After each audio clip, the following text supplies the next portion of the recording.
নমস্কার বন্ধুরা, অতসী সহজ রান্না করে আরও একটা নতুন রেসিপিতে সবাইকে স্বাগত। আজকে আমি তোমাদের সাথে শেয়ার করব এঁচোড়ের তরকারির রেসিপি।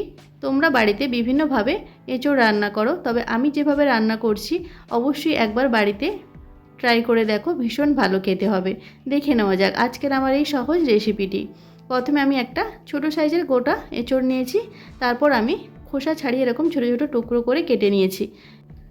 এঁচোড়টা কাটার সাথে সাথে জলে দিয়ে দিতে হবে, আর জলে একটু আটা দিয়ে দিলে এঁচোড়ের আটাটা খুব তাড়াতাড়ি পরিষ্কার হয়ে যায়। এখন আমি একটা প্রেশার কুকার নিয়েছি, তাতে আমি সমস্ত কেটে রাখা এঁচোড়গুলো দিয়ে দেব। সমস্ত এঁচোড়গুলো দিয়ে আর দিয়ে দেবো খুব সামান্য পরিমাণ লবণ, আর দিয়ে দেবো 1 চামচ হলুদ গুঁড়ো, আর দিয়ে দেবো আমি পরিমাণ মতো জল। তারপর আমি একটা সিটি দিয়ে এঁচোড়টা সেদ্ধ করে নেব। এখন আমি একটা বাটি নিয়েছি, তাতে আমি দিয়ে দিয়েছি গোটা দারচিনির টুকরো একটু, আর দিয়ে দেবো কয়েকটা গোটা গোলমরিচ। এখন আমি দিয়ে দেবো 2 চামচ গোটা জিরে, আর দিয়ে দেবো 2 চামচ গোটা ধনে, আর দিয়ে দেবো কয়েকটা গোটা এলাচ আর কয়েকটা লবঙ্গ। খুব সামান্য পরিমাণ একটু জল দিয়ে দেব। তারপর আমি 10 থেকে 15 মিনিটের জন্য মশলাগুলো ভিজিয়ে রেখে নেব। তারপর আমি মিক্সিতে পেস্ট করে নেব। এখন আমি একটা মিক্সির জার নিয়েছি, তাতে আমি দিয়ে দেবো একটা গোটা সাইজের পেঁয়াজ। পেঁয়াজটা আমি খুব ভালো করে পেস্ট করে নেব। দেখো পেঁয়াজটা আমি খুব ভালো করে পেস্ট করে নিয়ে আমি একটা পাত্রে আমি নামিয়ে নিয়েছি। এখন আমি ওই মিক্সির জারে দিয়ে দেব একটু আদা কুচি, কয়েকটা রসুন টুকরো আর কাঁচা লঙ্কা, সেটাও খুব ভালো করে আমি পেস্ট করে নিয়েছি। আর একটা গোটা টমেটো আমি খুব ভালো করে পেস্ট করে নিয়েছি। এখন গ্যাসে আমি একটা কড়াই বসিয়ে দিয়েছি, আর দিয়েছি সাদা তেল। তেলটা খুব ভালো করে গরম হয়ে গেলে আমি এরকম ছোট ছোট টুকরো করে আলুগুলো আগে থেকেই কেটে রেখেছিলাম, সেই আলুগুলো দিয়ে দেব। এখন আমি দিয়ে দেব খুব সামান্য পরিমাণ লবণ, আর দিয়ে দেব খুব সামান্য পরিমাণ হলুদ গুঁড়ো। লবণ আর হলুদ গুঁড়োটা দিয়ে আলুটা আমি খুব ভালো করে লাল লাল করে ভেজে নেব। গ্যাসের ফ্লেমটা লো টু মিডিয়াম ফ্লেমে রেখে আলুগুলো খুব ভালো করে ভেজে নিতে হবে। দেখো আলুগুলো আমার ভাজা হয়ে গেছে। এখন আমি একটা পাত্রে নামিয়ে রেখে দেব। এখন ওই কড়াইতে আমি বেশ কিছুটা পরিমাণ সর্ষের তেল দিয়ে দিয়েছি। রান্নাটা আমি সর্ষের তেলেই করব। এখন আমি দিয়ে দেব ফোড়নে 2টো এলাচ আর 2টো লবঙ্গ। ফোড়নটা একটু নাড়াচাড়া করে আমি দিয়ে দেব একটা গোটা বড় সাইজের পেঁয়াজ কুচি। গ্যাসের ফ্লেমটা লো টু মিডিয়াম ফ্লেমে রেখে পেঁয়াজগুলো ভালো করে লাল লাল করে ভেজে নিতে হবে। পেঁয়াজগুলো খুব ভালো করে ভাজা হয়ে গেলে আমি যে পেঁয়াজের পেস্টটা আগে থেকে করে রেখেছিলাম, সেই পেঁয়াজের পেস্টটা আমি দিয়ে দেব। দেখো পেঁয়াজটা আমি লাল লাল করে ভেজে নিয়েছি। এখন আমি পেঁয়াজের পেস্টটা আমি দিয়ে দেব। পেঁয়াজের পেস্টটা দিয়েও খুব ভালো করে কষিয়ে নিতে হবে তেলে। আর গ্যাসের ফ্লেমটা অবশ্যই লো টু মিডিয়াম ফ্লেমেই রাখতে হবে, না হলে পুড়ে যেতে পারে মশলাটা। তাই অবশ্যই গ্যাসের ফ্লেমটা লো টু মিডিয়াম ফ্লেমে রেখে পেঁয়াজটা খুব ভালো করে ভেজে নিতে হবে। দেখো খুব ভালো করে আমি পেঁয়াজ বাটাটা দিয়েও ভালো করে আমি কষিয়ে নিয়েছি। এখন আমি দিয়ে দেব আদা রসুন আর কাঁচা লঙ্কা যে আমি বেটে রেখেছিলাম, সেটা আমি দিয়ে দেব। আদা রসুন আর কাঁচা লঙ্কাটা দিয়েও মশলার সাথে খুব ভালো করে কষিয়ে নিতে হবে। যতক্ষণ না আদা আর রসুনের কাঁচা গন্ধটা চলে যায়, ঠিক ততক্ষণ পর্যন্ত মশলাটা ভালো করে কষিয়ে নিতে হবে। অবশ্যই তোমরা বাড়িতে একবার এইভাবে এঁচোড়ের তরকারি রান্না করে দেখো, মাংসের থেকেও ভীষণ ভালো খেতে হবে। দেখো খুব ভালো করে আমি মশলাটা কষিয়ে নিয়েছি আদা রসুন দিয়ে। এখন আমি যে গোটা মশলাটা ভিজিয়ে রেখেছিলাম, সেই মশলাটা আমি খুব ভালো করে পেস্ট করে নিয়েছি, সেই মশলাটা আমি দিয়ে দেব। মশলাটা দিয়েও খুব ভালো করে তেলের সাথে কষিয়ে নিতে হবে। মশলা থেকে যখন তেল ছাড়বে তখন ভাববে যে মশলাটা একদম পারফেক্টভাবে কষানো হয়ে গেছে। একদম লো ফ্লেমে রেখে মশলাটা আমি খুব ভালো করে কষিয়ে নিয়েছি। মশলাটা কষানো হয়ে গেলে আমি দিয়ে দেব টমেটো পেস্ট। টমেটো পেস্টটা দিয়েও সেমভাবে মশলার সাথে কষিয়ে নিতে হবে। মশলা যত বেশি কষানো হবে তরকারির টেস্ট তত বেশি ভালো হবে।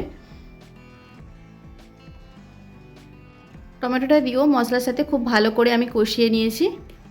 ভালো করে কষানো হয়ে গেলে আমি এখানে কিছু গুঁড়ো মশলা ব্যবহার করব। খুব বেশি গুঁড়ো মশলা এখানে আমি ব্যবহার করব না। দিয়ে দেব 1 চামচ হলুদ গুঁড়ো, আর দিয়ে দেব 1 চামচ কাশ্মীরি লঙ্কার গুঁড়ো, আর দিয়ে দেব পরিমাণ মতো লবণ। খুব সামান্য পরিমাণ জল দিয়ে দেব। তারপর খুব ভালো করে মশলা আমি কষিয়ে নেব। গুঁড়ো মশলাটা দিয়েও খুব ভালো করে মশলার সাথে মিশিয়ে নিতে হবে। বেশিক্ষণ কষানোর দরকার নেই, 2 থেকে 3 মিনিট মশলার সাথে ভালো করে কষিয়ে নিলেই হবে। ভালো করে মশলাটা কষানো হয়ে গেলে আমি দিয়ে দেব আগে থেকে ভেজে রাখা আলুগুলো।